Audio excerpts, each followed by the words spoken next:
Recording in progress. আচ্ছা কোন আচ্ছা ভাইয়া এটা পড়ানো শেষ? ও আচ্ছা, এটা যদি পড়াই থাকি তাহলে ভালো, তাহলে আমরা এটা পড়েছি। দেন এটা তোমরা গ্রুপে সার্চ করলে পেয়ে যাবা, তাহলে আমরা এর পরের ইউনিট লেসনটাতে যাব।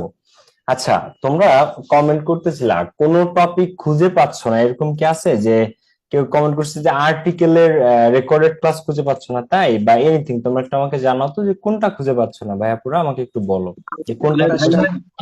না, আর জিএনসিসির কথা শুনতে পাচ্ছি না। ভাইয়া মাত্র সব লাইভ ক্লাস থাকে না। ক্লাসগুলো সিরিয়ালি দেন না, সব ক্লাসগুলো সিরিয়ালি দেন। আচ্ছা ঠিক আছে, শোনো, লাইভ ক্লাসে ফেসবুকের একটা নিয়ম আছে। ওরা হচ্ছে 30 দিন পরে ওই লাইভ ক্লাস গুলা ডিলিট করে দেয়, কিন্তু আমরা ওইগুলাকে আবার ব্যাকআপ রাখি আমাদের ড্রাইভে। ঠিক আছে, সো ওইটা ফেসবুক ডিলিট করে দিলেও আমাদের কাছে ওইটার স্টোরেজ থাকে, মানে ওইটা আমাদের কাছে সেভ আছে। তো তোমরা যেটা খুঁজে না পাও জাস্ট একটু বললে আমরা ওইটা আবার খুঁজে দিতে পারবো, কোনো সমস্যা নেই। ঠিক আছে, একটু আমাদেরকে বললে আমরা ওইটা আবার খুঁজে দিতে পারবো।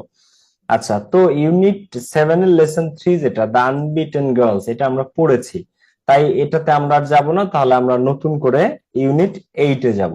ঠিক আছে, ইউনিট 8 বের করো। তোমাদের বইতে ইউনিট 8 হচ্ছে 126 পেজের। ঠিক আছে, সবাই 126 পেজে আসো। তোমাদের বইতে 126 পেজে।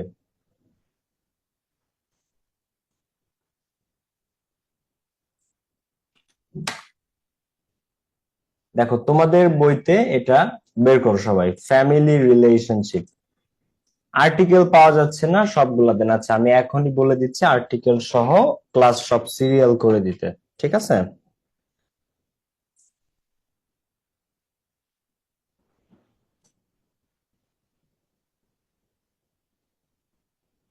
26-এর নতুন ব্যাচে আমাদের ওদেরকে আর্টিকেলের ক্লাসটা লাইভ থেকে ডিলিট হয়ে গেছে, আর্টিকেলের ক্লাসটা পোস্ট করতে হবে এবং 26-এর সব ক্লাসগুলা সাজায় দিতে হবে। 26-এর সব ক্লাসগুলা সাজায় দাও এখনই। ওকে গ্যাস, বলে দিছি, তোমরা আজকে 10:30টার মধ্যে পেয়ে যাবে এটা। ঠিক আছে, সেকেন্ড পেপার কবে হবে? আগামী সপ্তাহ থেকে স্মার্ট বোর্ডে সেকেন্ড পেপার হবে। আমি এখনো ডেঙ্গু নেগেটিভ না, আমি স্টিল ডেঙ্গু পজিটিভ। সো আরেকটা দুইটা ক্লাস হয়তো জুমে হবে, এরপর থেকে আমরা চলে যাবো স্মার্ট বোর্ডে। ওকে, সো ফ্যামিলি রিলেশনশিপ গাইস বের করেছো? সবাই কি খুঁজে পেয়েছো ফ্যামিলি রিলেশনশিপ? এভরিওয়ান, জি স্যার, জি স্যার। যে বইটা তোমাদের বই এটা হচ্ছে 126 পৃষ্ঠায়। ঠিক আছে, ফ্যামিলি রিলেশনশিপ। এখন এটা কিন্তু এই 25-এর পরীক্ষাতে আসছে গত সপ্তাহে। ঠিক আছে, এটা কিন্তু 1 তারিখে, 2 তারিখে এবং যে পরীক্ষাটা শুরু হয়েছে 26 তারিখ থেকে, এইচএসসি 25-এর পরীক্ষা, ওদের পরীক্ষাতে কিন্তু এটা এসেছে। 30 তারিখে ইংলিশ ফার্স্ট পেপার পরীক্ষা হয়েছে, ফ্যামিলি রিলেশনশিপ আসছে বোর্ডে। ঠিক আছে, তো এটা আগে থেকেও ইম্পর্টেন্ট ছিল, আর এমনি এটা সাজেশনে দিয়েছিলাম আমি এবং আবারও বলতেছি আর কি। আচ্ছা, তো ইউনিটটার নাম হচ্ছে রিলেশনশিপস, মানে সম্পর্ক। সম্পর্ক, এখন শব্দের শেষে যদি SHIP থাকে তাহলে সেটা একটা নাউন হয়। তো রিলেশন থেকে রিলেশনশিপ মানে সম্পর্ক, মানুষে মানুষের মধ্যকার যে সম্পর্ক সেটা নিয়ে। সো প্রথমে এটা স্টার্ট হচ্ছে কি দিয়ে? ফ্যামিলি রিলেশনশিপ, পারিবারিক সম্পর্ক দিয়ে। কি দিয়ে? ফ্যামিলি রিলেশনশিপ, পারিবারিক সম্পর্ক দিয়ে। এরকম আরো শিপ হচ্ছে hardship, noun, sponsorship, noun, patronship, noun. তো শিপ, SHIP শব্দ সে থাকলে সেটা নাউন হয় পার্টস অফ স্পিচ এর মধ্যে। আচ্ছা, এখন এখানে আমরা একটা গ্রাফিক্স দেখতে পাচ্ছি। গ্রাফিক্সে কি আছে দেখো সবাই একটু যদি খেয়াল করো। এখানে প্রথমে দেখা যাচ্ছে তিনি সম্ভবত একজন বাবা, তার পাশে হচ্ছে একজন মা, মায়ের কোলে আবার একটা বেবি আছে। এই যে হচ্ছে তার আরেকটা ছেলে ওই পরিবারের, এই যে হচ্ছে তাদের আরেকটা মেয়ে। হ্যাঁ, আর এই যে হচ্ছে হয়তো তাদের আর বাসার কোনো একটা প্রাণী, সাপোজ কেউ ক্যাট পালে, কেউ কুকুর পালে। তো আমার একটা ক্যাট আছে। তো এটা হচ্ছে একটা ফ্যামিলির ছবি আমরা দেখতে পারতেছি, রাইট? একটা পরিবার, এটা একটা পরিবারকে দেখাচ্ছে বা পরিবারের সম্পর্ক দেখাচ্ছে, মা বাবা ভাই বোন বাচ্চা কাচ্চা সবাই নিয়ে। তো এখন আমরা প্যাসেজটা স্টার্ট করতে পারি। ওকে, বইয়ের এই লাইনে এসেছে সবাই, দা ফেমাস গ্রিক ফিলোসফার, এই লাইনে এসেছে সবাই? ভাইয়া পুরা পেয়েছো? জি এটা কিন্তু ভেরি ভেরি ইম্পর্টেন্ট প্যাসেজ, আমি আগে থেকে বলে নিই, কারণ এই জি ভাই, প্যাসেজের আসছি। ওকে, কারণ এই প্যাসেজের মধ্যে গ্রিকের ফিলোসফার অ্যারিস্টটলের কথা আছে। ঠিক আছে, সেটা কিন্তু important. The famous Greek philosopher Aristotle said, গ্রিকের বিখ্যাত ফিলোসফার অ্যারিস্টটল বলেছে, ম্যান ইজ বাই নেচার, মানুষ প্রকৃতিগতভাবে এ সোশ্যাল অ্যানিমাল, মানুষ প্রকৃতিগতভাবেই একটা সামাজিক প্রাণী। What he meant was that, এই কথার দ্বারা সে যেটা বোঝাইছে, আছে গ্রিক ফিলোসফার মানে কি দার্শনিক বা পথপ্রদর্শক।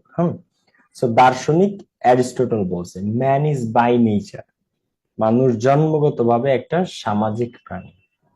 when he meant মানে what he meant was that, তো meant মানে বোঝানো, সে যেটা বোঝাইতে চাইছে সেটা হচ্ছে ম্যান মানুষ, বাই ইনস্টিংক্ট জন্মগতভাবে বা প্রবৃত্তিগতভাবে, বাই ইনস্টিংক্ট মানে জন্মগত, লিখে রাখো ওয়ার্ড মিনিংটা, বাই বর্ন মানে যেরকম জন্মগত, বাই ইনস্টিংক্ট জন্মগতভাবে স্বভাবগতভাবে, ন্যাচারালি মানুষ সিক্স কোম্পানি সঙ্গী খোঁজে, সিক মানে খোঁজা, এটার সিনোনিম সার্চ।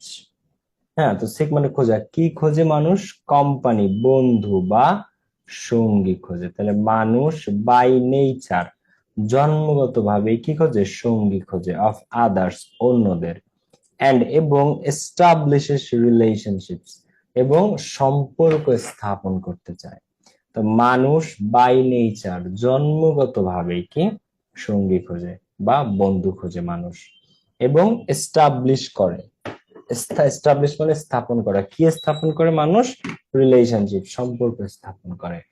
তো এটা মানুষ জন্মগতভাবেই, সবাই বন্ধু খুঁজতে চায়, সবাই সম্পর্ক স্থাপন করতে চায়, much like most animals of the wild, এবং এটা অন্যান্য বন্য প্রাণীদের মতোই, এটা অন্যান্য কি বন্য প্রাণীদের মতোই, ঠিক আছে। অন্যান্য অনেক ওয়াইল্ড অ্যানিমাল, ওয়াইল্ড মানে কি বন্য বা বুনো, বন্য বা বুনো যেসব প্রাণী আছে যারা জঙ্গলে থাকে তারাও বন্ধুত্ব খোঁজে। ফর কম্পেনিয়নশিপ, তারাও সঙ্গী পাওয়ার জন্য, কম্পেনিয়নশিপ সঙ্গ, কোম্পানি মানে সঙ্গী, আর কম্পেনিয়নশিপ সঙ্গ দেওয়ার জন্য, আড্ডা দেওয়ার জন্য, অ্যান্ড ফর ফিজিক্যাল শারীরিক অ্যান্ড ইমোশনাল সাপোর্ট এবং আবেগিক সাপোর্ট পাওয়ার জন্য। তো অন্যান্য ওয়াইল্ড প্রাণী যেরকম খোঁজে মানুষও সেরকম খোঁজে। এবং কেন এরা সবাই মানুষ প্রাণী সম্পর্ক খোঁজে, ফর কম্পেনিয়নশিপ সঙ্গী পাওয়ার জন্য, অ্যান্ড ফর ফিজিক্যাল এবং শারীরিক, অ্যান্ড ইমোশনাল এবং আবেগিক সাপোর্ট পাওয়ার জন্য। তো আনলাইক দ্য অ্যানিমালস, তো প্রাণীদের মতো হোক বা না হোক, হাউএভার, যাই হোক, তা আনলাইক দ্য অ্যানিমালস হাউএভার, তো অ্যানিমালস তো প্রাণী বাদ দেই, প্রাণী যাই হোক না কেন, হাউএভার ম্যানস রিলেশনশিপস, মানুষের সম্পর্কগুলা, মানুষের মধ্যকার সম্পর্কগুলা, give meaning to his existence, মানুষের মধ্যকার সম্পর্কগুলা একটা অর্থ দেয়, টু হিজ এক্সিস্টেন্স তার অস্তিত্বকে, তার বেঁচে থাকাটাকে, গিভ মানে দেয়, মিনিং মানে অর্থ, মানে তুমি তোমার বেঁচে থাকাটাকে অর্থপূর্ণ করে তোলে সম্পর্কগুলা। তুমি সবকিছু করতে চাও কেন, আচ্ছা ধরো আমরা টাকা উপার্জন করতে চাই কেন, পরিবারের জন্য, নিজের জন্য, বাবাকে এটা দিব, মাকে এটা দিব, ভাগ্নে ভাগ্নিকে এটা দিব, তাই না। আবার তুমি ভালো রেজাল্ট করতে চাও কেন, পরিবার খুশি হবে, মা খুশি হবে, বাবা খুশি হবে, সবাই। সো সম্পর্ক আছে বলে, আচ্ছা জাস্ট চিন্তা করো, ধরো একজন ব্যক্তি যার এই জগৎ সংসারে কেউ নাই, মা বাবা ভাই বোন আত্মীয় স্বজন সব মারা গেছে, জাস্ট সে একাই দুনিয়াতে, তার কি এই দুনিয়ায় কোনো কিছু ভালো কিছু করতে মনে চাবে বলো তো, তার মধ্যে কি কোনো কিছু আশা আকাঙ্ক্ষা আর বাকি থাকে বলো, সে শুধু ভাবে যে আমি কেন মরি না, তাই না। কিন্তু যার সম্পর্ক আছে, সম্পর্কটা give meaning to his existence, তার অস্তিত্বকে অর্থপূর্ণ করে তোলে, অ্যান্ড ইন্সপায়ার হিম এবং তাকে অনুপ্রাণিত করে, to do well in education শিক্ষা ক্ষেত্রে ভালো করতে, যে ভালো সম্পর্ক রাখে মানুষের সাথে, পরিবারের সাথে, তাকে এই সম্পর্কগুলা মানুষকে ইন্সপায়ার করে, to do well in education শিক্ষা ক্ষেত্রে ভালো করতে, ইন ওয়ার্ক প্লেস কর্মক্ষেত্রে ভালো করতে, আর ইন এ প্রফেশন একটা কোনো যে পেশায় সে আছে সেই পেশা ক্ষেত্রে ভালো করতে, দ্যাট হি পারসিউস যে পেশায় সে ছুটে চলছে, পারসিউ মানে ছুটে চলা, কোনো কিছুর পিছে ছুটে চলা, ঠিক আছে। তো বলতেছে কি সম্পর্ক মানুষের এক্সিস্টেন্স মানে অস্তিত্ব, বেঁচে থাকা। সম্পর্ক মানুষের বেঁচে থাকাটাকে, তার অস্তিত্বকে অর্থপূর্ণ করে তোলে।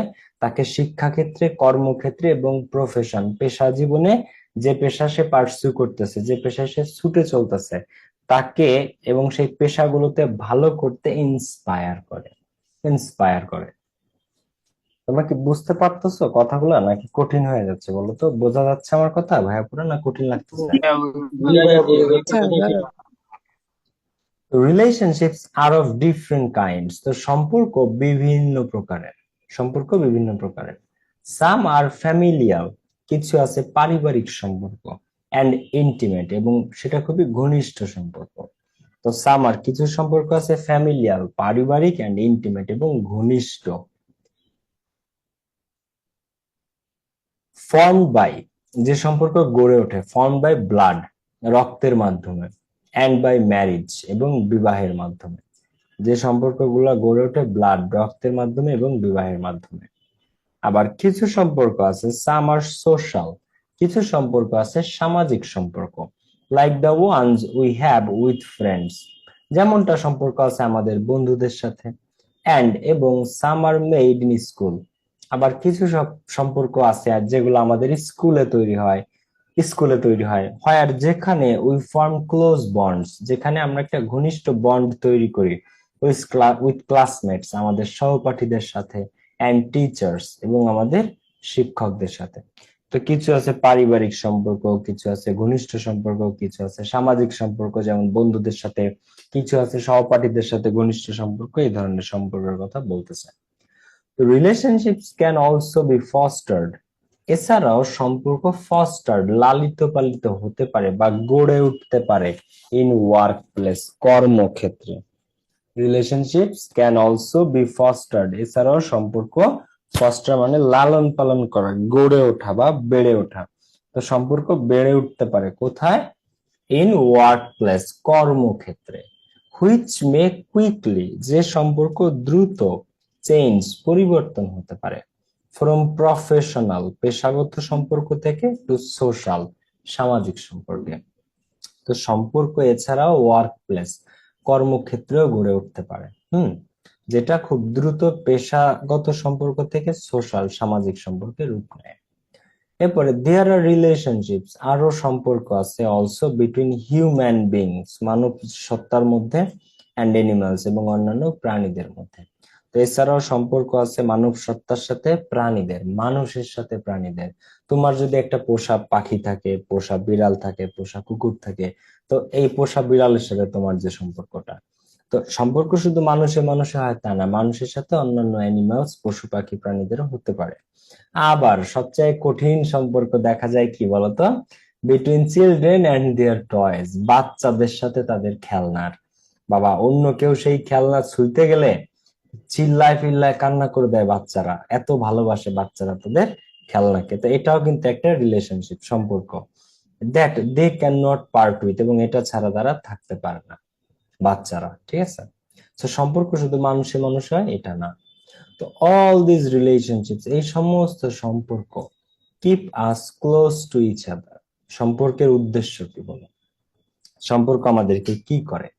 তো সম্পর্ক কিপ আস ক্লোজ, আমাদের ক্লোজ রাখে, টু ইচ আদার, একে অপরের কাছাকাছি রাখে, অ্যান্ড প্রোভাইড আস, এবং আমাদেরকে প্রদান করে অল কাইন্ডস অফ সাপোর্ট, আমাদেরকে সকল ধরনের সাপোর্ট প্রদান করে, লাভ, ভালোবাসা প্রদান করে, অ্যান্ড অ্যাফেকশন, এবং স্নেহ প্রদান করে। ঠিক আছে? তাহলে সম্পর্ক কি করে, এটা আসতে পারে ফ্লো চার্টে, এমসিকিউ তে, শর্ট কোশ্চেন, যে সম্পর্ক কি করে আমাদের জীবনে। তো সম্পর্ক keep us close to each other, আমাদেরকে একে অপরের কাছে রাখে, and provide us all kinds of support, love and affection, এবং আমাদেরকে সকল ধরনের হুম সাপোর্ট, সহায়তা দেয়, লাভ, ভালোবাসা দেয়, এন্ড অ্যাফেকশন, এবং স্নেহ দেয়। তো a person who has no family, একজন ব্যক্তি যার কোনো পরিবার নাই, feels the pain of loneliness and isolation, একজন ব্যক্তি যার কোনো পরিবার নাই, সেই ফিল করতে পারে দ্য পেইন অফ লোনলিনেস, একাকিত্বের যন্ত্রণা, এন্ড আইসোলেশন, এবং নির্জনতার যন্ত্রণা। যার পরিবার নাই সেই ফিল করতে পারে লোনলিনেস, একাকিত্বের, এবং আইসোলেশন, নির্জনতার পেইনটা। There is no one to laugh or cry with him, এই পৃথিবীতে তার কেউ নাই যে তার সাথে হাসবে বা কাঁদবে, যার কোনো পরিবার নাই। তোমরা চিন্তা করো গাইস, যার কোনো পরিবার নাই, তার একটা আনন্দের সংবাদে যে তার সাথে কেউ হাসবে এমন একটা মানুষ নেই, তার একটা দুঃখের সংবাদে যে তার সাথে কেউ কাঁদবে এমন একটা মানুষ নেই। So there is no one to laugh or cry with him or her. তো when we share our joy with someone, যখন আমরা আমাদের আনন্দ শেয়ার করি কারোর সাথে, হোয়েন উই শেয়ার, যখন আমরা শেয়ার করি আওয়ার জয়, আমাদের আনন্দ, উইথ সামওয়ান, কারোর সাথে, ইট সিম্পলি রিডাবলস, এটা কিন্তু খুবই ইম্পর্টেন্ট প্যাসেজ। এটা ইট সিম্পলি রিডাবলস, তখন সে আনন্দটা দ্বিগুণ হয়ে যায়। আমরা যখন আনন্দ শেয়ার করি, বলো বন্ধুদের সাথে শেয়ার করি, পরিবারের সাথে, ছোট ভাই বোন, বড় ভাই বোনদের সাথে শেয়ার করি, হাসতে হাসতে আমরা গড়ায় যাই, তাই না? তো আনন্দের কোনো কিছু, মজার কোনো কিছু, খুশির কোনো কিছু, সিম্পলি খুশিটাকে যখন আমরা শেয়ার করি সেটা রিডাবল হয়ে যায়, দ্বিগুণ হয়ে যায়। অ্যান্ড দেখো উই, এবং আমরা, when we suffer a loss, যখন আমরা ক্ষতির সম্মুখীন হই, and someone shares our sorrow, এবং কেউ যখন আমাদের দুঃখ শেয়ার করে, আমাদের দুঃখ শুনে, আমাদের দুঃখে ভাগ নেয়, it lessens, এটা হ্রাস পেয়ে যায়। it লেসেন মানে হ্রাস পাওয়া, কমে যাওয়া। তো বলতেছে কি, যখন আমরা ক্ষতির সম্মুখীন হই, and someone shares our sorrow, এবং যখন কেউ আমাদের দুঃখের ভাগ নেয়, it lessens, তখন আমাদের দুঃখটা কমে যায়। তো রিলেশনশিপস আর দাস নিডেড, তো সম্পর্ক এই জন্য প্রয়োজন, ফর আওয়ার ইমোশনাল হেলথ, আমাদের মানসিক স্বাস্থ্যের জন্য। এখানে আমাদের যে ইমোশনাল হেলথ, আমাদের মানসিক স্বাস্থ্য, আমাদের আবেগ, এটার জন্য সম্পর্ক দরকার। তো টু বিল্ড রিলেশনশিপ, সম্পর্ক তৈরি করতে এখন কয়েকটা অ্যাডভাইস দিছে, যে টু বিল্ড রিলেশনশিপ, সম্পর্ক তৈরি করতে, বিল্ড করতে, we need to have trust, আমাদের বিশ্বাস থাকতে হবে, অ্যান্ড রেসপেক্ট, এবং শ্রদ্ধা থাকতে হবে, ফর ইচ আদার, পরস্পরের জন্য। এইটাই আজকালকার সম্পর্কের মধ্যে থাকে না। লেখক কি বলছে, বিল্ড মানে তৈরি করা, নির্মাণ করা, স্থাপন করা, কি রিলেশনশিপ, তো সম্পর্ক তৈরি করতে we need to have trust, আমাদের ভরসা থাকতে হবে, বিশ্বাস থাকতে হবে, অ্যান্ড রেসপেক্ট, এবং শ্রদ্ধা থাকতে হবে, ফর ইচ আদার, একে অপরের প্রতি, অ্যান্ড লাভ, এবং ভালোবাসা থাকতে হবে, হোয়ার দিস ইজ নিডেড, যেখানে ভালোবাসা প্রয়োজন সেখানে ভালোবাসাও থাকতে হবে।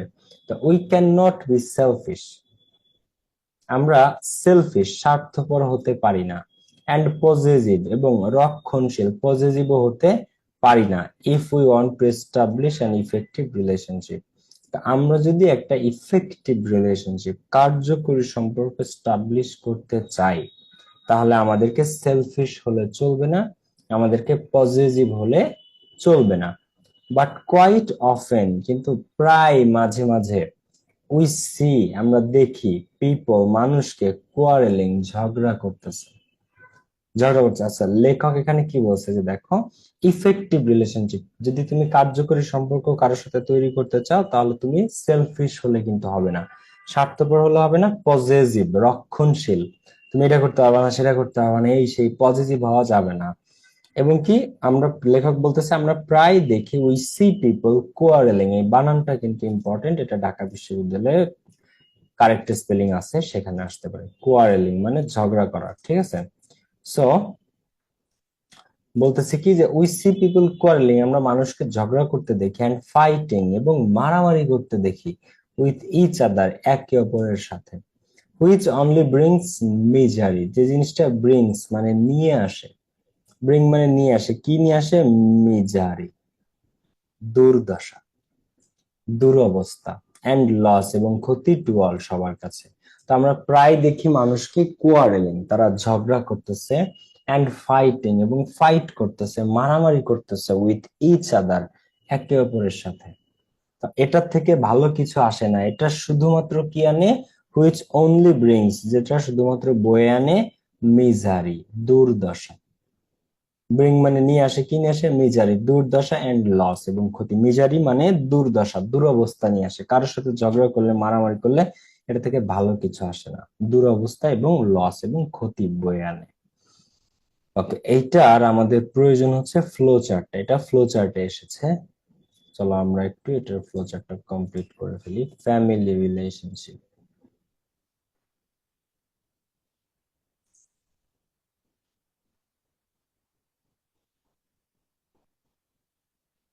family relationship number 7.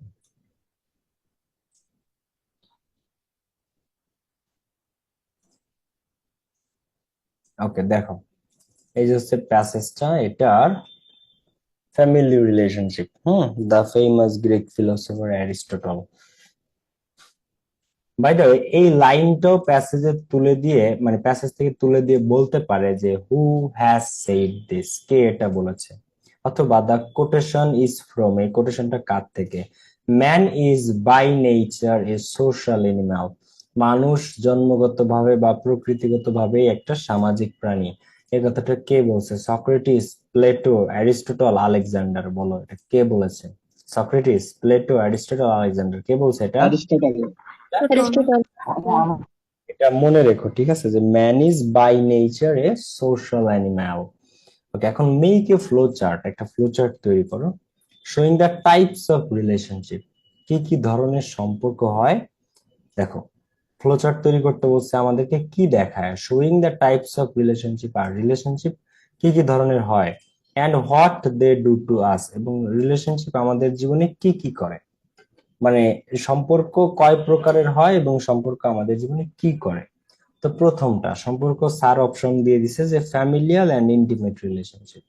স্যার বলছে যে কিছু টাইপের কথা বলছে, প্রথমে আছে যে টাইপস অফ রিলেশনশিপ, সম্পর্ক কি কি ধরনের হয়, and what they do to us, এবং সম্পর্ক আমাদের জীবনে কি করে। তো এক নাম্বারটা, সম্পর্ক কি কি ধরনের হয়, ফ্যামিলিয়াল এন্ড ইন্টিমেট রিলেশনশিপ, পারিবারিক এবং ঘনিষ্ঠ সম্পর্ক।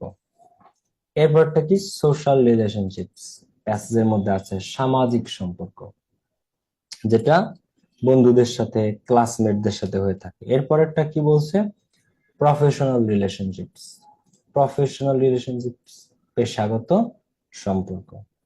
এরপরে কি বলছে, সম্পর্ক what they do to us, সম্পর্ক আমাদের জীবনে কি করে। তো কি করে সম্পর্ক আমাদের জীবনে, keeping people close to each other, সম্পর্ক মানুষকে একে অপরের কাছাকাছি রাখে। আচ্ছা, এরপরে সম্পর্ক কি করে, প্রোভাইডিং। এখন তুমি এখানে কিপিং না দিয়ে, আইএনজি না দিয়ে কিপ দিতে পারো, যে keep people close to each other, সম্পর্ক মানুষকে একে অপরের কাছাকাছি রাখে। এরপরটা কি, providing support, love and affection, সম্পর্ক কি করে, আমাদেরকে সাপোর্ট করে, লাভ, ভালোবাসা দেয়, এন্ড অ্যাফেকশন। তো প্রোভাইডিং দিলে হয়, প্রোভাইড দিলে হয়। এরপরে কি, সম্পর্ক কি করে, একাকিত্ব এবং নির্জনতা বা বিচ্ছিন্নতাকে দূর করে। তো রিমুভিং লোনলিনেস এন্ড আইসোলেশন। তা আইএনজি দিলে তিনটাতেই দিবা, আইএনজি না দিলে কোনোটাতেই দিবা না, কিপ, প্রোভাইড, রিমুভ। ঠিক আছে, সেই হচ্ছে এটা ফ্লোচারটা যেটা এসেছে বছর। আমি কি বুঝাইতে পারছি তোমাদেরকে? ভাইয়া পুরো ক্লিয়ার না? ক্লিয়ার না? জি স্যার। দুইটা কথা ছিল। চলো আমরা আমাদের তাহলে আবার টেক্সট বুকে ফিরে যাই। সো এরপরে ফ্যামিলি রিলেশনশিপ 126 পৃষ্ঠায়। এরপরে তোমাদের বইতে দিয়েছে ওয়ার্মথ অফ রিলেশনশিপ, দেখি 129 পৃষ্ঠায়। এখানে একটা কবিতা আছে, ওয়ার্মথ ইন রিলেশনশিপস। আর আচ্ছা, তোমাদের এবার পরে আসো, লেসন 2 তে আসো। দোজ উইন্টার ডেজ, রবার্ট হেইডেনের একটা কবিতা আছে। এরপরটা এ মাদার ইন ম্যানভিল।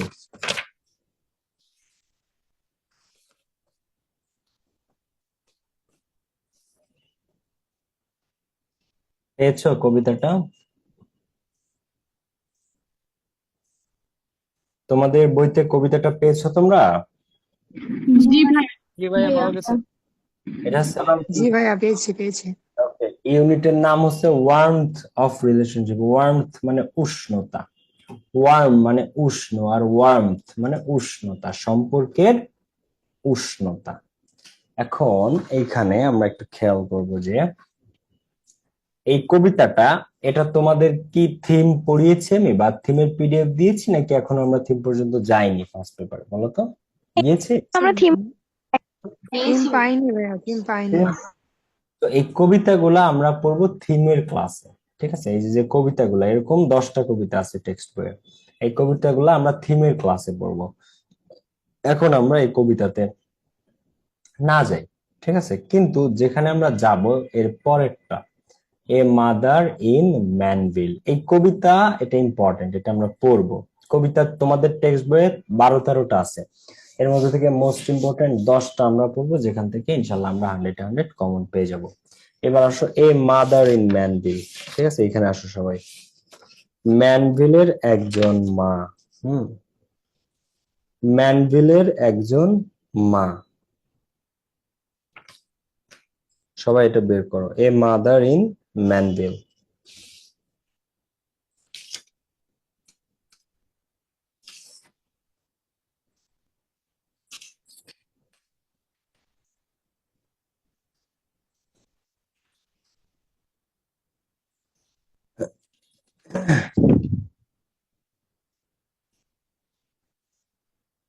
পেয়েছো? ম্যানভিল একটা শহরের নাম। বইয়ে পেয়েছো সবাই প্যাসেজটা? হ্যাঁ জি স্যার ভাইয়া। পাইছি। এইটাতে তুমি 3 স্টার দিবা, 5 স্টার দিবা, 7 স্টার দিবা, 10 স্টার দিবা, 20 স্টার দিবা, 100 স্টার দিবা, যেটা দিবা দিয়ে রাখো। এখান থেকে প্রশ্ন পাবাই পাবা। গত বছরের আগের বছর আসছে মাদারিন ম্যানভিল থেকে, গত বছর আসছে, এই বছর আসছে বোর্ডে, আবারও পাবা। কারণ এটা পৃথিবী বিখ্যাত গল্প। এটা শুধু তোমাদের টেক্সট বইয়ের বিখ্যাত না, এটা পৃথিবী বিখ্যাত গল্প। এ মাদার ইন ম্যানভিল, এটা পৃথিবী বিখ্যাত গল্প। ঠিক আছে, এটা মার্জরি কিনান রলিংস এর গল্প, এটা পুরো ওয়ার্ল্ড ওয়াইড ফেমাস। ঠিক আছে, সো এটা থেকে যে আসবে আর জানতাম, এটা অলওয়েজ সাজেশনে থাকে, আবারও থাকবে। গত বছরে এসেছে, এবছরে এসেছে, আবার আসবে। ওকে, সো আমরা সরাসরি প্যাসেজে চলে যাব, যেখান থেকে প্রশ্ন হয়। এখন এটা একটা বিশাল প্যাসেজ, ঠিক আছে, পুরোটা লাগে না, কিন্তু প্রথম অংশগুলা যদি পড়ে ফেলা যায়, প্রথম 3-1 দেন এটা 100% আসে সবসময় ফার্স্ট অংশ থেকে। এখন এই গল্পটা এত, এই যে তোমাদের টেক্সট বইয়ে যেটা দিছে, এটাও কিন্তু এই গল্পের পুরোটা না, এটা একটা অ্যাব্রিজড ভার্সন, এটা একটা সংক্ষিপ্ত ভার্সন। তো এই গল্পের সংক্ষিপ্ত ভার্সনই এই কয় পৃষ্ঠা? 1, 2, 3, 4, 5, হ্যাঁ 5 ছাপা, 5 ছাপা প্লাস আর কি। ঠিক আছে, সো এটা, তারপরে এটা হচ্ছে সংক্ষিপ্ত ভার্সন। এই গল্পটা আরো বড়, কিন্তু এটা খুবই খুবই ইমোশনাল একটা স্টোরি। এটা খুবই ইমোশনাল একটা স্টোরি। তো এই গল্পটা আমরা পড়বো, এ মাদার ইন ম্যানভিল। তাহলে আমি কি শুরু করবো ভাইয়া? পুরা স্টার্ট করি। কিন্তু আমি আবারও বলতেছি, এটা তোমরা, আমি যে অংশটুকু পড়াবো এখান থেকে পরীক্ষাতে পাবো। ওকে, জুকো উঠছো তুমি? দেখো, দ্য অরফানেজ মানে এতিমখানা। আচ্ছা, অরফান মানে এতিম, আর অরফানেজ মানে এতিম খানা। ORPHAN মানে হচ্ছে অরফান, আর অরফান থেকে হয় অরফানেজ, মানে এতিম আর এতিমখানা। অরফান মানে এতিম, অরফানেজ মানে এতিমখানা। তো the orphanage is high in the Carolina mountains. Carolina পর্বতমালার অনেক উঁচুতে একটা এতিমখানা আছে। ক্যারোলিনা পর্বতমালার অনেক উঁচুতে। এখন এই ক্যারোলিনাটা কোথায়? ক্যারোলিনা কোথায়? এটা আমেরিকাতে। কোথায়? এটা আমেরিকাতে।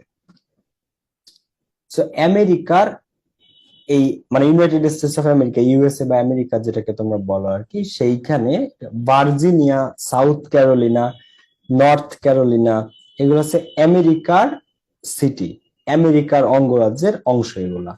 সো এই আমেরিকারই একটা অঞ্চল নর্থ ক্যারোলিনা। সেই ক্যারোলিনা পাদদেশে, মানে ক্যারোলিনা পর্বতমালার অনেক উঁচুতে একটা অরফানেজ আছে, এতিমখানা আছে। এখন বিদেশের এতিমখানাগুলো অনেক রিচ হয়, অনেক ধনী হয়, তারা অনেক প্রপার্টি তাদের মালিকানায় থাকে, তাদের আন্ডারে থাকে অনেক। তো ওইসব প্রপার্টিজ গুলা ওরা ভাড়া দেয়। ধরো বাংলাদেশে এই কনসেপ্টটা নাই, কিন্তু আমেরিকাতে আছে। ধরো এটা একটা এতিমখানা, কিন্তু ওদের অনেক প্রপার্টি থাকে, তো ওরা কটেজ বানায়, কটেজ বানায় বানায় হোটেলের মতো ওরা ভাড়া দেয়।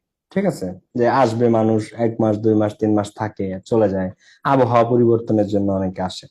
সো ওরকমই নর্থ ক্যারোলিনা পর্বতমালার উঁচুতে একটা অরফানেজ। তো লেখিকা বলতেছে, লেখিকা বলতে রলিংস, মানে যে এটা লিখেছে সেই ম্যাডাম। তো লেখিকা বলতেছে, I was there in the autumn. হুম আমি অটামে অর্থাৎ এই শরৎকালের জন্য এখানে আমি থাকছিলাম। আই ওয়ান্টেড আমি চাচ্ছিলাম, খুঁজতেছিলাম, কোয়াইট নির্জন, শান্ত। দেখো কোয়াইট মানে একেবারে শান্ত, নির্জন, আইসোলেশন একাকী, বিচ্ছিন্ন একটা পরিবেশ। To do some troublesome writing কিছু ট্রাভেলসাম মানে জটিল কঠিন কিছু লেখা সম্পন্ন করার জন্য আমি খুঁজতেছিলাম একটা নির্জন এবং নিস্তব্ধ শান্ত একটা পরিবেশ। এটা আই ওয়ান্টেড আমি চাচ্ছিলাম। এরপরে আই ওয়ান্টেড মাউন্টেনিয়ার, এছাড়াও আমি চাচ্ছিলাম মাউন্টেনিয়ার পর্বতের ফ্রেশ বাতাস। To blow out the malaria দূর করতে, ব্লো আউট মানে দূর করা, কি দূর করতে? ম্যালেরিয়া দূর করতে। From too long a time অনেক আগে থেকেই আমি চাচ্ছিলাম। ইন দা সাব ট্রপিক্স এই গ্রীষ্মমণ্ডলীয় অঞ্চলে। হুম সাব ট্রপিক্স মানে এই গ্রীষ্মমণ্ডলীয় অঞ্চলে, এই উপক্রান্তীয় অঞ্চলে।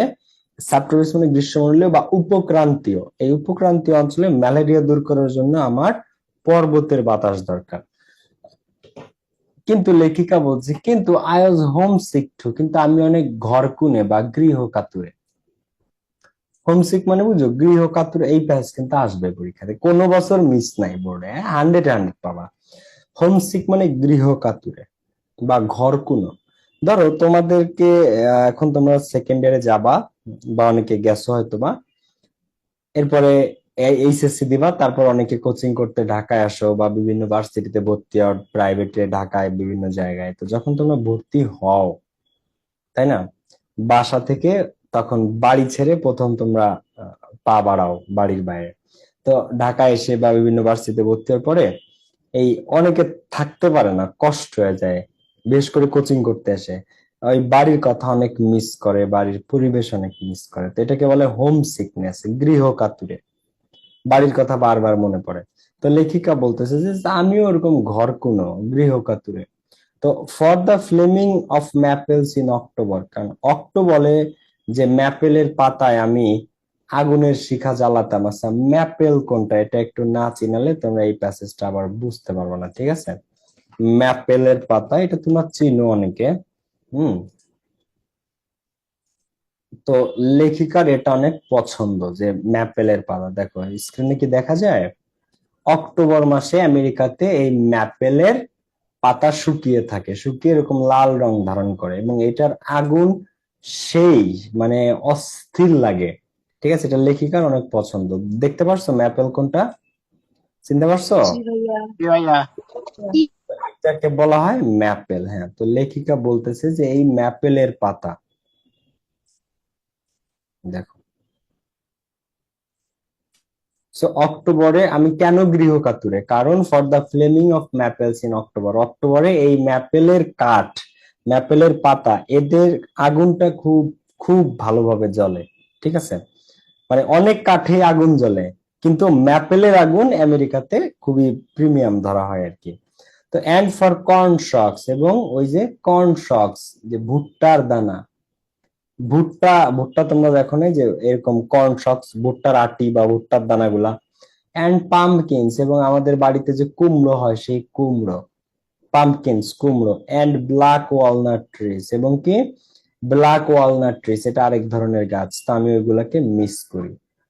ম্যাপেলের পাতা, ভুট্টার দানা, পাম্পকিনস আমাদের বাড়ির কুমড়ো এবং black walnut trees. I found them all, কিন্তু এখানে এসে আমি সবগুলা জিনিসকে পাইলাম লিভিং ইন এ কেবিন। আমি এখানে এসে যে একটা কেবিন নিলাম, এই কেবিনের মধ্যে এই সবগুলা জিনিস আমি একসাথে পেয়ে গেছি। আর এই কেবিনটা that belong to the orphanage, এই কেবিনটা কাদের অন্তর্ভুক্ত? এই এতিমখানার অন্তর্ভুক্ত। বিলং টু দ্য অরফানেজ, এই কেবিনটা কাদের? বিলং টু মানে অন্তর্ভুক্ত, বিলং টু একটা অ্যাপ্রোপ্রিয়েট প্রিপজিশন। কিসের অন্তর্ভুক্ত? এই এতিমখানার অন্তর্ভুক্ত। তো এতিমখানাটা কোথায়? হাফ এ মাইল বিয়ন্ড দা অরফানেজ ফার্ম, অরফানেজ ফার্ম থেকে হাফ এ মাইল অর্ধ মাইল পিছনে। অরফানেজের যে ফার্ম, অরফানেজের যে ফার্মটা, সেই ফার্ম থেকে হাফ এ মাইল অর্ধ মাইল পিছনে এই কেবিনটা। তো when I took the cabin, যখন আমি এই কেবিনটা নিয়েছিলাম, কর্তৃপক্ষের কাছ থেকে। তো I asked for a boy or man, আমি বলছিলাম যে একটা ছেলেকে বা একজন মানুষকে পাঠাবেন, এ বয় অর ম্যান, খেয়াল করো কিন্তু, টু কাম, এখানে আসতে, আমার রুমে আসতে, এন্ড চপ উড, এবং আমার জন্য কিছু কাঠ চেরাই করবে। চপ উড, কিছু কাঠ চেরাই করবে, ফর দা ফায়ার প্লেস, আগুন জ্বালানোর জন্য। ওই নর্থ ক্যারোলিনা পর্বতমালায় অনেক ঠান্ডা পড়ে, রাতের বেলা শীত পড়ে, তো ফায়ার প্লেস আছে বিদেশে, প্রত্যেকটা রুমের মধ্যে একটা ফায়ার প্লেস থাকে যেখানে ওরা চলা বা বিভিন্ন জিনিস দিয়ে আগুন জ্বালিয়ে রাখে। ঠিক আছে, তো লেখিকা বলছে যে আমার রুমে তো অনেক ঠান্ডা, তো আমার ফায়ার প্লেসে আগুন জ্বালানোর জন্য কিছু কাঠ চেরাই করতে হবে। তো এই কাঠ চেরাই করার জন্য, মানে চলা ফাড়ার জন্য একজন লোককে বা একটা ছেলেকে পাঠায়। ওকে, ক্লিয়ার?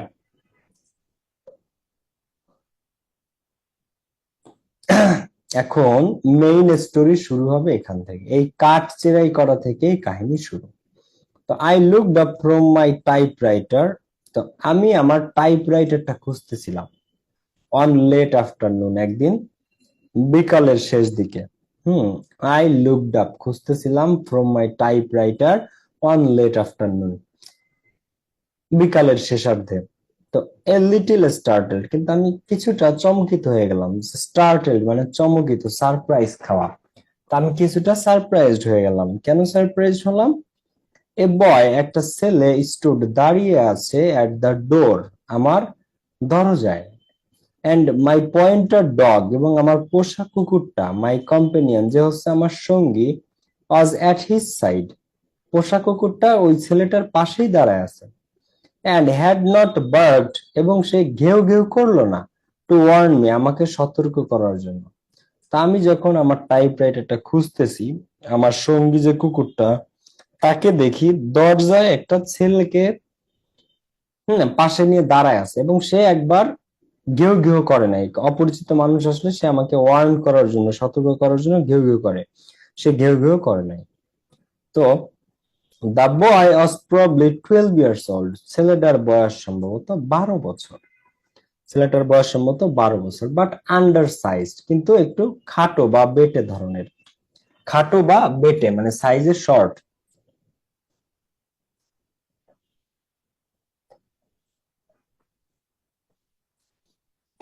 হি ওর, ওয়ার মানে পরিধান করা, হ্যাঁ, WEAR, ওয়ার, WEAR, ওয়ার মানে পরিধান করা, এর ভিতর হচ্ছে ওর।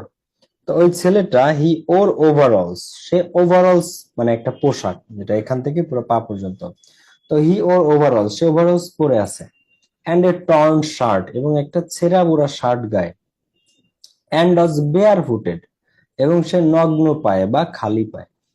তো আমি বলছিলাম এতিমখানাকে যে আমার একটা ছেলে বা একজন ব্যক্তিকে পাঠান যাকে দিয়ে আমি কাঠ চেরাই করতে পারবো। তো এতিমখানা থেকে 12 বছরের একটা ছেলেকে পাঠাইছে, যে একটু আন্ডার সাইজড, বেটে ধরনের, একটা সেরা শার্ট পরে আছে, এবং ওয়াজ বেয়ার ফুটেড, নগ্ন পায়ে বা খালি পায়ে। ঠিক আছে, তো হি সেইড, সে বলল, I can chop some would today, আমি আজকে কিছু কাঠ চেরাই করতে পারবো আপনার জন্য। হি সেইড, ছেলেটা এসে বলতেছে যে I can chop some would today. তো লেখিকা বলতেছে, ইউ, তুমি, বাট ইউ আর স্মল, কিন্তু তুমি তো অনেক ছোট বাবা, তুমি কাঠ চেরাই করতে এসেছো, শুনতেছো তোমরা, শুনতেছো গাইস? জি বাবা তুমি তো অনেক ছোট, ইউ আর স্মল। তখন ও বলতেছে, বাচ্চা ছেলেটা, যে সাইজ ডু নট ম্যাটার, জি ভাইয়া শুনতেছি। হ্যাঁ, তখন ছেলেটা বলতেছে size do not matter, chopping wood, কাঠ কাটতে সাইজ কোনো ম্যাটার না। ছেলেটা কি বলতেছে? এই কাঠ কাটতে সাইজ কোনো ম্যাটার না। সাম অফ দ্য বিগ বয়েস, অনেক বড় বড় ছেলেরা আছে, ডু নট চপ উড, যারা কাঠ কাটতে পারে না। অনেক বড় বড় বিগ বয়েজরা আছে যারা কাঠ কাটতে পারে না। I have been chopping wood, আমি কাঠ চেরাই করতেছি, এট দ্য অরফানেজ, এতিমখানায়, এ লং টাইম, অনেক দিন ধরে। তো বলছে অনেক বড় বড় ছেলেরা আছে যারা কাঠ কাটতে পারে না, তো কাঠ কাটতে সাইজ লাগে না। I have been chopping wood, আমি কাঠ চেরাই করতেছি, এট দ্য অরফানেজ, এতিমখানায়, এ লং টাইম, দীর্ঘদিন ধরে। তো ভেরি ওয়েল, খুবই ভালো কথা, লেখিকা বলতেছে খুবই ভালো কথা। দিয়ার্স দ্য অ্যাক্স, এই যে নাও কুঠার, এখানে কুঠার আছে, মানে কোড়ালটা যেটা দিয়ে চলা ফাড়ে, চেরাই করে। তো দিয়ার্স দ্য অ্যাক্স, এই যে হচ্ছে কুঠার, গো অ্যাহেড, সামনে আগাও, and see what you can do, এবং দেখি তুমি কি করতে পারো। তো I went back to work, এরপরে আমি কাজে চলে যাই, ক্লোজিং দ্য ডোর, দরজা বন্ধ করে আমি আমার কাজে চলে যাই। তো আমি ওই ছেলেটারে কুঠারটা দেখালাম যে এই যে নাও কুঠার, দেখি, গো অ্যাহেড, সামনে আগাও, দেখি তুমি কি করতে পারো, see what you can do. তো এটা বলে আমি আমার কাজে চলে গেলাম, দরজাটা বন্ধ করে দিয়ে, যে তুমি কাট কাটতে যাও এটা বলে আমি আমার রুমে চলে যাই এবং দরজা বন্ধ করে দিই। তো হি বিগ্যান টু চপ, সে কাট কাটা শুরু করে। The blows were rhythmic and steady. So the blows, যে একটার পর একটা যে কোপ দেয়, যে ব্লোটা, ওই ব্লো ওয়ার রিদমেটিক, ওই ব্লোটা ছিল রিদমেটিক, ছন্দময়ী, অ্যান্ড স্টেডি, এবং স্থবির, মানে একদম পারফেক্টলি। রিদমেটিক মানে কোপ গুলাকে একটার পর একটা কোপ যে দিচ্ছে এটাকে ছন্দময় মনে হচ্ছে, এন্ড স্টেডি, স্টেডি মানে হচ্ছে স্থির গতিতে, মানে একবার ধূপধাপ করে কোপাচ্ছে আবার একবার স্লো হয়ে গেছে এরকম না, একটা স্পিড মেনটেন করে, মানে প্রতি ধরো 10 সেকেন্ড পর পর এক একটা করে কোপ দিচ্ছে, এটাকে স্টিডিনেস বলে। তো এন্ড শর্টলি, এবং এতটাই ছন্দময় রিদমেটিক ছিল যে শর্টলি, কিছুক্ষণের মধ্যে, আই হ্যাড ফরগটেন, আমি ভুলে গেছি, হিম, তাকে, কিছুক্ষণের মধ্যেই তার কথা আমার আর মনে নাই, লেখিকার আর মনে নাই। The sound no more an interruption, the sound, ওই যে কুঠারের চলাফেরার শব্দটা, no more of an interruption, এটাকে আমার আর ইন্টারাপশন মানে বাধা মনে হচ্ছে না, দেন এ কনসিস্টেন্ট রেইন, বরং মনে হচ্ছে বাইরে যেন অনবরত বৃষ্টি হচ্ছে। তো চলাফেরার যে শব্দটা, এটা আর আমার কাছে ইন্টারাপশন, ডিস্টারবেন্স বা সমস্যা, ইন্টারাপশন মনে হচ্ছে না, বাধা মনে হচ্ছে না, বরং মনে হচ্ছে যে কনসিস্টেন্ট রেইন, অনবরত বৃষ্টি হচ্ছে। ছোট ছেলে এত সুন্দর করে চলা কোপাচ্ছে, কোনো ডিস্টার্বই মনে হচ্ছে না, এত সুন্দর ছন্দ, মনে হচ্ছে বৃষ্টি হচ্ছে। তো I suppose an hour and a half past, এরপরে আমার ধারণা হয়তো 1 ঘন্টা আর আরেক ঘন্টার অর্ধেক, মানে 1.5 ঘন্টা পাস হয়েছে, অতিক্রম হয়েছে। অ্যান্ড আই হার্ড, এবং আমি শুনলাম, the boy's steps on the cabin stoop, কেবিনের স্টুপে, কেবিনের তলায়, মানে আমি শুনলাম তার পায়ের শব্দ, বয়েস স্টেপ, ছেলেটার পায়ের শব্দ শুনলাম আমি, অন দা কেবিন স্টুপ, কেবিনের স্টুপে মানে কেবিনের তলায় যেখানে পাড়া দেয়, তো কেবিনে আমি তার শব্দ শুনতে পেলাম, মানে সে হেঁটে হেঁটে আসতেছে 1.5 ঘন্টা পরে। তো দা বয় সেইড, ছেলেটা বলল, I have to go to supper now, supper মানে রাতের খাবার, আমাকে এখন আমার রাতের খাবার খেতে যেতে হবে। হি সেইড, সে বলল। তো I can come again tomorrow, আমি আবার আগামীকাল আসতে পারবো, আমাকে এখন রাতের খাবার খেতে যেতে হবে, আমি আবার আগামীকাল আসতে পারবো। তারপর আই সেইড, আমি বললাম, I will pay you now for what you have done, আমি মানে লেখিকা বলতেছে যে আমি I will pay you now, আমি এখন তোমাকে পে করব, for what you have done, তুমি যে কাজটুকু করেছো সেটার জন্য আমি এখন তোমাকে পে করব। থিঙ্কিং, এটা চিন্তা করতেছিলাম যে আই শুড, মানে লেখিকা বলতেছে যে থিঙ্কিং, আমি মনে মনে ভাবতেছিলাম যে I should probably have to insist on an older boy, যে আমাকে হয়তো প্রবাবলি সম্ভবত ইনসিস্ট জোর দিয়ে বলতে হবে এতিমখানাকে, অন অ্যান এল্ডার বয়, যাতে একটা বড় ছেলেকে পাঠায়। লেখিকা ভাবছে কি যে ছোট একটা ছেলেরা আসছে, যা করছে করছে, আমি ওরে আই উইল পে, আমি ওরে আজকে যতটুকু কাজ করছে এটার টাকা দিয়ে দেই, আর আমার এতিমখানারে মনে হয় একটু জোর করেই বলতে হবে, একটু জোর দিয়ে বলতে হবে যাতে একটা ওল্ডার বয়, বড় ছেলেকে পাঠায়। তো we went together back of the cabin, এরপরে আমরা আবার কেবিনে চলে গেলাম। এখন মানে ম্যাডাম বলতেছে যে অ্যান অ্যাস্টোনাইজিং অ্যামাউন্ট, অ্যাস্টোনাইজিং মানে হতবম্ব, সারপ্রাইজিং অ্যামাউন্ট অফ সলিডুড, একবারে অ্যাস্টোনাইজিং মানে আমি সারপ্রাইজ হয়ে যাওয়ার মতো, চমৎকার, বিস্মিত, এগুলোর সিনোনিম আর কি অ্যাস্টোনাইজিং এর, সারপ্রাইজ আর কি। তো অ্যাস্টোনাইজিং অ্যামাউন্ট মানে একটা বিস্মিত হওয়ার মতো পরিমাণ কাঠ, সলিডুড নিরেট কাঠ, হ্যাড বিন কাঠ, সে কেটে রেখেছে। হ্যাঁ, তো ম্যাডাম কেবিনেট থেকে যখন দেখলো, তাকায় যে দেখে যে অ্যাস্ট্রোনাইজিং অ্যামাউন্ট মানে হতবাক হয়ে গেছে ম্যাডাম, যে এত কাঠ সে কেটে ফেলছে, এতগুলো চলা ফিরে ফেলছে সে।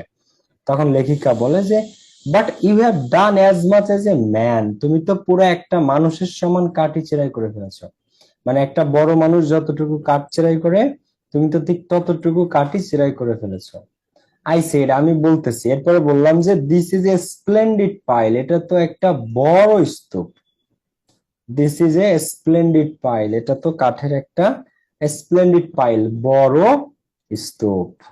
আচ্ছা, তাহলে কে কাটছে এটা? এই 12 বছর বয়সী ছেলেটা। ছেলেটার ছবিটা কি তোমরা দেখতে পারতেছো? এই যে ও হচ্ছে জেরি।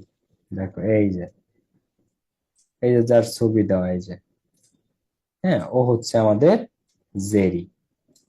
তোমাদের বইয়ে কি ছবি আছে? থাকার তো কথা। হ্যাঁ, সাদা কালো ছবি আছে তোমাদের বইয়ে, তাই না? ওই জি হচ্ছে ভাইয়া কে? আছে। ভাইয়া ও হচ্ছে 12 বছরের ছেলেটা, যার নাম আমরা এখনো জানতে পারিনি, কিন্তু আমরা জেনে যাব কিছুক্ষণের মধ্যেই। ওকে, তো এরপরে দেখো, তো এরপর বলছে this is a splendid palace. Splendid মানে বড়, বিশাল, দারুণ একটা স্তূপ। তো আবার স্প্লেন্ডিড মানে সুস্বাদু, চমকপ্রদ, এক্সট্রাঅর্ডিনারি, এক্সেলেন্ট, এটাও বোঝায়। তাই looked at him actually for the first time. তো এই প্রথমবার আমি তার দিকে তাকালাম, অ্যাকচুয়ালি সত্যিকার অর্থে প্রথমবার আমি তার দিকে তাকালাম। His hair was the colour of the corn shocks. তার চোখের রং ছিল ভুট্টার কালারের মতো। হুম, কর্ন শক, তো ভুট্টার দানা, ভুট্টার যে রং, সেই ভুট্টার দানার মতো তার চোখের রং ছিল। অ্যান্ড হিজ আইস, মানে এই হেয়ার মানে চুল, তার চুল ছিল মানে একটু ওই যে কি বলে এটাকে, ব্রাউন কালারের না, ঠিক এটাকে ভুট্টার রঙের মতো, মানে হলুদাভ একটা রং ছিল আর কি। অ্যান্ড হিজ আইস, এবং তার চোখ ভেরি ডিরেক্ট, চোখটা ছিল খুবই প্রত্যক্ষ, ভেরি ডিরেক্ট, খুবই নিটল চোখ, নিটল, একদম নিটল হয়ে তাকায় থাকে এরকম। Were like the mountain sky, এবং চোখটা ছিল পর্বতের উপরের আকাশের মতো। দেখো, লাইক দ্য মাউন্টেন স্কাই, পর্বতের আকাশ, পর্বতের উপরে যে আকাশ থাকে সেই পর্বতের আকাশের মতো। হোয়েন, যখন, রেইন ইজ পেন্ডিং, বৃষ্টি নামবে। হ্যাঁ, তো বৃষ্টি নামবে, রেইন ইজ পেন্ডিং, পর্বতের উপরে বা পাহাড়ের উপরে যখন বৃষ্টি নামে নাই কিন্তু কালো মেঘ ছেয়ে আছে, বৃষ্টি নামবে, সেই গভীর মুহূর্তটা কেউ কখনো দেখেছো কিনা? অনেক মুভি টুভিতে হয়তো দেখে থাকবে, পর্বতের আকাশে যখন মেঘ নামবে, বৃষ্টি নামবে, মেঘ ঘন হয়ে কালো হয়ে আছে কিন্তু বৃষ্টি এখনো নামে নাই, নামবে, কতটা গভীর একটা দৃশ্য। তো সেই গভীরতা ছিল তার চোখের মধ্যে, এবং তার চোখের রং ছিল গ্রে, ধূসর কালারের, with a shadowing of that miraculous blue, এবং তার চোখের মধ্যে একটা ছায়া ছিল, শ্যাডোয়িং, কিসের ছায়া ছিল? মিরাকুলাস ব্লু, আশ্চর্যজনক একটা নীলের ছায়া। ধূসর কালারের চোখের মধ্যে কিসের ছায়া ছিল? মিরাকুলাস ব্লু, মিরাকুলাস, চমকপ্রদ, আশ্চর্যজনক একটা নীলের ছায়া ছিল তার চোখে। তো I gave him a quarter, আমি তাকে একটা সিকি দিলাম। কোয়ার্টার মানে বুঝো, একটা জিনিসের বা 1 টাকার 4/1 ভাগ, 1 টাকার 4/1 ভাগ, যেমন 25 পয়সা, 25 পয়সা 1 টাকার 4/1 ভাগ, তো এটাকে সিকি বলে। তা আমি তাকে একটা সিকি দিলাম, যে নাও তুমি এই সিকিটা নাও। তো ইউ মে, এরপরে লেখিকা বলতেছে যে আমি তাকে বললাম যে you may come tomorrow afternoon, তুমি আগামীকাল বিকালে আসতে পারো। তুমি কখন আসতে পারো? আগামীকাল বিকালে। আই সেড, আমি তাকে বললাম, and thank you very much, এবং আমি তাকে বললাম যে তোমাকে ধন্যবাদ। তখন হি লুকড এট মি, সে আমার দিকে তাকালো, অ্যান্ড অ্যাট দ্য কয়েন, এবং কয়েনটার দিকেও তাকালো। মানে আমি যখন তাকে একটা 25 পয়সার সিকি দিচ্ছিলাম, তো সে একবার আমার দিকে তাকালো, একবার কয়েনটার দিকে তাকালো। And seem to want to speak, এবং মনে হলো যেন সে কথা বলতে চায়, বাট কুড নট, কিন্তু সে কথা বলতে পারলো না। অ্যান্ড টার্ন অ্যাওয়ে, এবং ঘুরে চলে গেল, এবং সে ঘুরে চলে গেল। তো আমি যখন তার টাকা দিলাম, সে একবার আমার দিকে তাকালো, একবার কয়েনটার দিকে তাকালো, মনে হলো যেন সে কিছু বলতে চায়, বাট কুডেন্ট, কিন্তু সে মুখ ফুটে কিছু বলতে পারলো না। অ্যান্ড টার্ন অ্যাওয়ে, এবং ফিরে সে চলে গেল। তো অ্যাট ডে লাইট, দিনের বেলা, আই ওয়াজ হাফ উইকেন্ড, আমি অর্ধ জাগ্রত হয়ে গেলাম, আমার ঘুম অর্ধেক ভেঙে গেল। By the sound of chopping, কাঠ চেরাইয়ের শব্দে, মানে পরের দিন সকালবেলা জেরিয়েছে, কাঠ কাটা শুরু করে দিয়েছে। তা আমি দিনের বেলা পরের দিন আমি অর্ধজাগ্রত, আমার ঘুম অর্ধেক ভেঙে গেছে by the sound of chopping, তার কাঠ চেরাইয়ের শব্দে। এগেইন আবার ইট ওয়াজ সো ইভেন, কিন্তু এই শব্দগুলা এত ইভেন জোড়ালো ছিল, যে জোড়ায় জোড়ায় ছিল, ইন টেক্সচার, টেক্সচার মানে আকারে, মানে কোপগুলা আকার আকৃতিতে, এবং সাউন্ডটা এতটা জোড়ালো, জোড়া জোড়া রিদমেটিক ছন্দময় মনে হচ্ছিল। যে টেক্সচার মানে কোনো কিছুর আকৃতি, স্ট্রাকচার এটাকে বোঝায়। তো কোপগুলার স্ট্রাকচার এমন ছিল যে I went back to sleep, আমি আবার ঘুমায় পড়ি, মানে ডিস্টার্ব হই না আমি তার চলাফেরার শব্দে। I went back to sleep, আমি আবার ঘুমাতে চলে গেলাম। তো when I left my bed in the cool morning, যখন আমি ঠান্ডা সকালবেলা আমার বিছানা ত্যাগ করি, the boy had come and gone, ছেলেটা এসে চলে গেছে কাঠ চেরাই করে। তা আমি ঘুম ভেঙে উঠতে উঠতে জেরি এসে কাঠ চেরাই করে চলেও গেছে।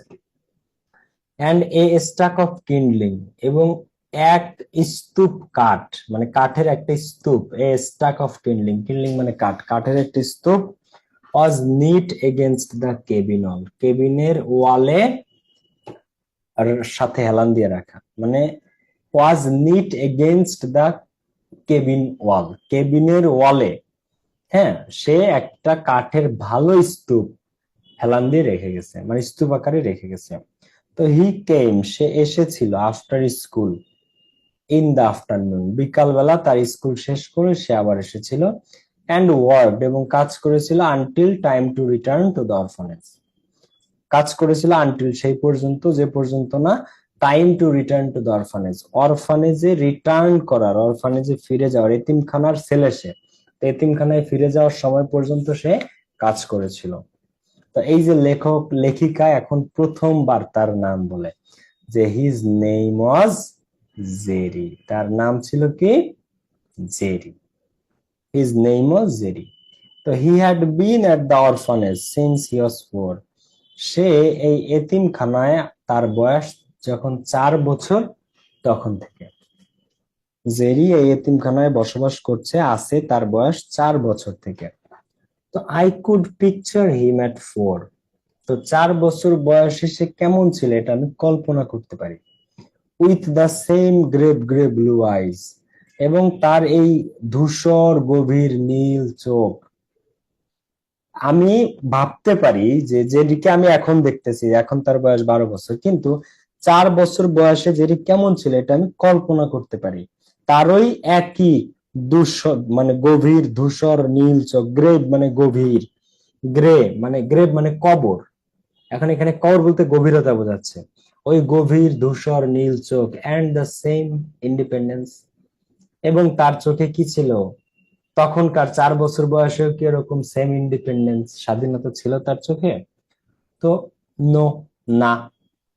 The word that comes to me is integrity, জেরিকে নিয়ে যে শব্দটা আমার মাথায় আসে সেটা হচ্ছে ইন্টিগ্রিটি, আন্তরিকতা, সততা। ইট ইজ বেডেড অন কারেজ, এবং তার সততাটা প্রতিষ্ঠিত সাহসের উপর। জেরি অনেক সৎ, জেরি অনেক সৎ, ঠিক আছে। তো জেরিকে নিয়ে লেখিকার মাথায় যে শব্দটা আসে সেটা হচ্ছে ইন্টিগ্রিটি, সততা, বিশুদ্ধতা, পিউরিটি, পিউরিটির সিনোনিম হচ্ছে ইন্টিগ্রিটি, মানে একবারে বিশুদ্ধ একটা ছেলে, এবং তার সততাটা it is bedded on courage, এটা প্রতিষ্ঠিত সাহসের উপর। But it is more than brave, কিন্তু এটা সাহসিকতার চেয়েও বেশি কিছু। জেরির মধ্যে সাহস ছিল, কিন্তু সে সাহসিকতার চেয়েও বেশি কিছু। ইট ইজ অনেস্ট, জেরি সৎ, but it is more than honesty, কিন্তু সে সততার চেয়েও বেশি কিছু মনে হয়। জেরির মধ্যে সাহস আছে, জেরি সাহসী, কিন্তু সে সাহসের চেয়ে বেশি কিছু। জেরি সৎ, কিন্তু মোর দ্যান অনেস্টি, সে সততার চেয়ে বেশি কিছু। The অ্যাক্স handle broke one day, একদিন কুড়ালের যে হ্যান্ডেলটা সেটা ভেঙে যায়। তো জেরি বলে, দ্য উড শপ, কাঠের দোকান, এট দ্য অরফানেজ, এতিমখানায়, উড রিপেয়ার ইট, এতিমখানার যে কাঠের দোকান তারা এটা সেরে দিবে, জেরি বলে। তো আই ব্রট মানি, কিন্তু লেখিকা বলতেছে আমি টাকা নিয়ে এসেছিলাম, to pay for the job, যে রিপেয়ারকে, যে রিপেয়ার করে দেবে, রিপেয়ার মানে মেরামত করা, কুড়ালের হাতল যে মেইনটেইন করে দিবে, মেরামত করে দিবে, রিপেয়ার করে দিবে, তাকে এই টাকাটা দিবা। জেরিরে এসে আমি বললাম যে এই টাকাটা নাও, যে রিপেয়ার করে তারে দিবা, এন্ড হি রিফিউজড ইট, কিন্তু জেরি সেই টাকাটা নিতে চায়নি। জেরি সেই টাকাটা নিতে চায় না। জেরি বলে I will pay for it, আমি এটার টাকা দিব। হি সেইড, সে বলে, কেন সে টাকা দিবে? কারণ আই ব্রক ইট, জেরি বলে আমি এটার টাকা দিব কারণ আমি এটা ভেঙেছি, আমার হাত থেকে ভেঙেছে। I brought the axe down careless, আমি কোপ মারার সময় কেয়ারলেসলি, মানে সতর্কহীন ভাবে কোপ দিছি, এই জন্য ভাঙছে, So, আমার দোষ, এটার টাকা আমি দিব। তখন লেখিকা বলে যে but no one hits accurately every time. তখন লেখিকা বলতেছে যে কিন্তু কুড়ালের তো কোপ কেউই প্রত্যেকবার অ্যাকুরেটলি দিতে পারে না। No one hits accurately every time. লেখিকা বলে যে কেউই তো কোপ একবারে অ্যাকুরেটলি প্রত্যেকটা দিতে পারে না, জেরি, নিখুঁত ভাবে। তারপরে জেরি বলে the fault was in the wood of the handle. Jerry বলে যে the fault was in the wood of the handle. Jerry বলতেছে যে এই যে হাতলের অংশটা, মানে কুঠারের যে হাতলটা, এই হাতলের যে কাঠ দিয়ে বানানো হয়েছে ওই কাঠটা ফল্টি, খারাপ ছিল, ওইটাতে একটু দোষ ছিল, কাঠটা ভালো ছিল না। তো I will see the man from hmm I bought it, তা আমি ওই লোকটাকে দেখে নিব যার কাছ থেকে আমি এই কুড়ালের হাতলটা কিনেছি, তাকে আমি দেখে নিব। এই কথা বলে জেরি নিজের উপর দোষ চাপায় নেয় যে আমি ভুলভাবে কোপ দিছি, আমি যার থেকে এই কুঠারের হাতল কিনছিলাম সে আমাকে ভালো দেয়নি, তো তার সাথে আমি বুঝবো এবং এটার টাকা আমি দিব, I will pay for it, কারণ আমি ভেঙেছি এটা। ঠিক আছে, জেরি নিজের উপর দোষ চাপায় নেয়, অন্যদের মতো বাকি মানুষদের উপর দোষ দেয় নাই। সে বলছে যে দোষ আমার। ছোট বাচ্চা ছেলে, 12 বছর বয়স। ওকে, এই স্টোরিটা আমাদেরকে আরেকটু পড়তে হবে, ঠিক আছে, এটা শেষ না, নেক্সট দিন আমরা আরো খানিক পড়বো, পড়ে তারপর এটার কোয়েশ্চেন গুলো প্র্যাকটিস করব, তারপর আমরা নিউ প্যাসেজে যাব। এটার আরো কিছু অংশ আমাদেরকে পড়তে হবে, ঠিক আছে, আরো কিছু অংশ আমাদেরকে পড়তে হবে। ওকে, কালকে, সো পরে, কালকে না, পরশুদিন ক্লাস, আমাদের পরশুদিনের ক্লাসে, তারপর আমরা নিউ প্যাসেজে যাব। আমি কি বলছি বুঝতে পারছো সবাই? ক্লিয়ার সবাই? আর এটার পুরো ঘটনাটা তোমাদেরকে আমি নেক্সট ক্লাসে বলবো, কেউ ক্লাস মিস দিও না।